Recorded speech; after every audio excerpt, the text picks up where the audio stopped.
देखो question number 6 में दिया है कि एक समबाहु त्रिभुज ABC की भुजा 2a है। एक समबाहु त्रिभुज है, ठीक है ना, और इसके भुजाओं का लंबाई कितना दिया है, 2a दिया है। मान लेते हैं ABC एक समबाहु त्रिभुज है।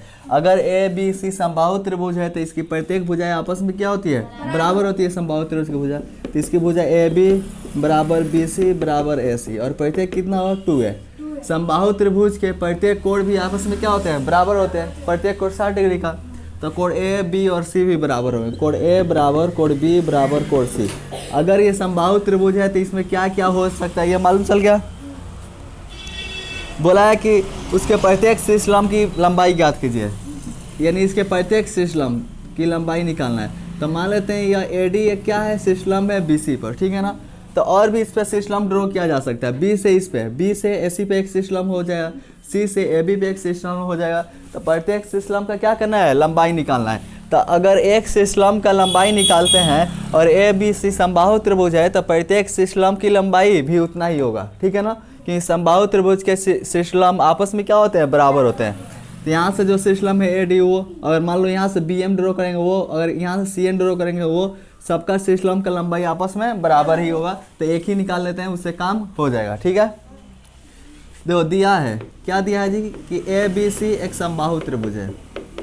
लिखेंगे दिया है ABC एक समबाहु त्रिभुज है, इसलिए इसके भुजाएं कौन जी, AB बराबर BC बराबर AC, AB बराबर BC बराबर AC बराबर 2a तथा इससे कोण A बराबर B बराबर C होगा, तथा कोण A बराबर B बराबर क्या होगा, कोण C होगा। ये क्लियर है। देखो इसमें क्या करना है, ज्ञात करना है ना, ज्ञात करना है। क्या ज्ञात करना है, इसके शीर्षलंब की लंबाई, ठीक है ना, ज्ञात करना है। तो इसमें शीर्षलंब अभी क्या ड्रॉ किए, एक AD ड्रॉ किए है ना, तो AD बराबर बताना है क्या है, ठीक है। तो देखो ये AD बताना है कि AD बराबर होगा क्या। तो यह AD किसमें मिला है, तो त्रिभुज ADB में या ADC में, किसी भी त्रिभुज से आ सकता है।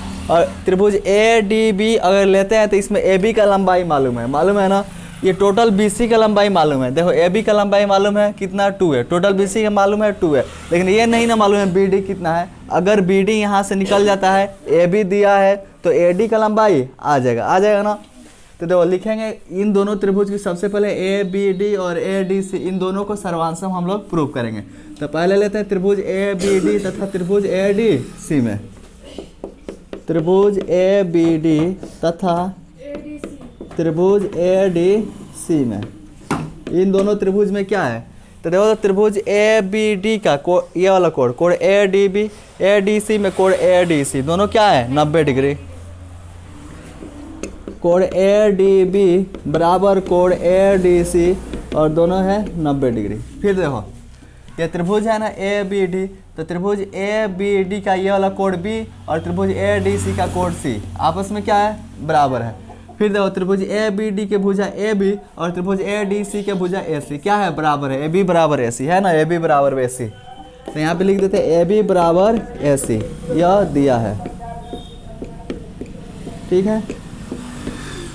और क्या चीज़, इसका कोण B और कोण C भी आपस में क्या है, बराबर है।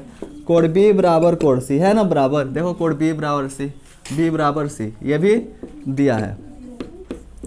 और दो त्रिभुज के दो कोण बराबर, दो त्रिभुज के कितने कोण, दो कोण बराबर और एक भुजा बराबर हो तो दोनों त्रिभुज क्या होते हैं, सर्वांशम। तो त्रिभुज ABD सर्वांशम हो जाएगा त्रिभुज ADC के। क्यों जी, क्योंकि इसके दो कोण और एक भुजा बराबर है ना। तो देखो एंगल साइड एंगल या एंगल साइड, AAS या AS से लिख देते हैं, सर्वग समता से, ठीक है ना। देखो तो एंगल साइड एंगल, ठीक है ना, इनके एंगल बराबर है, एक साइड बराबर है और फिर एक एंगल बराबर है, तो ये क्या हो गया, सर्वांशम। और जब दो त्रिभुज सर्वांसम हो जाते हैं तो बाकी बचे हुए चीज़ भी आपस में क्या होते हैं, बराबर होते हैं। तो त्रिभुज ए बी डी के भुजा बी डी और त्रिभुज ए डी सी के भुजा सी डी, ये आपस में क्या होंगे, बराबर होंगे। बी डी बराबर क्या होगा, सी डी। क्या चीज़ से, सी पी सी टी से, corresponding part of congruent triangle. अगर ये बी डी और सी डी आपस में क्या हो गए, बराबर हो गए ना। तो देखो तो ये total B C equal to क्या है, B C equal to 2a है ना, ये बी सी इक्वल टू, देखो ये बी डी है ना, तो बी डी इक्वल टू क्या लिख सकते हैं, हाफ ऑफ बी सी। बताओ तो बी सी को अगर आधा करें, बी सी को आधा करेंगे तो किसके इक्वल आ जाएगा, बी डी के इक्वल आ जाएगा ना। तो ये टोटल बी सी को क्या लिख सकते हैं, हाफ ऑफ बी डी लिख सकते हैं।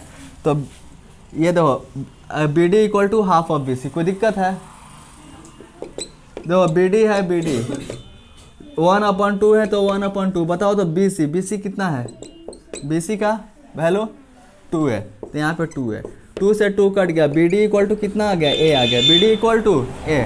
हमको क्या करना है जी, ये ए डी निकालना है ना, सिस्लम का लंबाई। तो लेते हैं त्रिभुज ए डी बी में, तो लिखते हैं अब त्रिभुज ए डी बी में, त्रिभुज ए बी डी में क्या है, कोण डी बराबर 90 डिग्री है ना, कोण डी है 90 डिग्री। 90 के सामने लोग क्या बोलते हैं, hypotenuse. Hypotenuse square equal to perpendicular square plus base square. तो A B square equal to क्या होगा, A D square plus B D square. कहाँ से, पाइथागोरस परिमेय से, पाइथागोरस परिमेय से, ठीक है। ए बी कितना दिया है जी, ए बी का लंबाई है 2 है, तो 2a का होल स्क्वायर। ए डी कितना आया, ए डी तो निकालना है ना, बी डी कितना आया है, ए, तो यहाँ पे बी डी स्क्वायर है तो ए का स्क्वायर। 2 का स्क्वायर क्या हुआ, 4a स्क्वायर प्लस ए स्क्वायर, इधर आया माइनस ए स्क्वायर, इधर ए डी स्क्वायर है तो A D square. 4a square में से 1a स्क्वायर घटाएंगे 3a square equal to A D square है तो ए डी स्क्वायर। स्क्वायर दूसरे साइड जाएगा तो क्या होगा, रूट ओवर, प्लस माइनस होगा, लेकिन प्लस माइनस नहीं लिखाएगा क्योंकि ए डी क्या है, सिस्लम की लंबाई है, लंबाई कभी माइनस नहीं होगा। ए डी इक्वल टू, देखो ए स्क्वायर है, स्क्वायर से तो रूट से बाहर आ जाएगा, लेकिन 3 क्या है, रूट से बाहर नहीं आएगा, तो ये रह जाएगा √3। तो ए डी कितना गया, सिस्लम की लंबाई ए √3। तो लिख दें अतः प्रत्येक सिस्लम की लंबाई, सिस्लम की लंबाई बराबर a √3।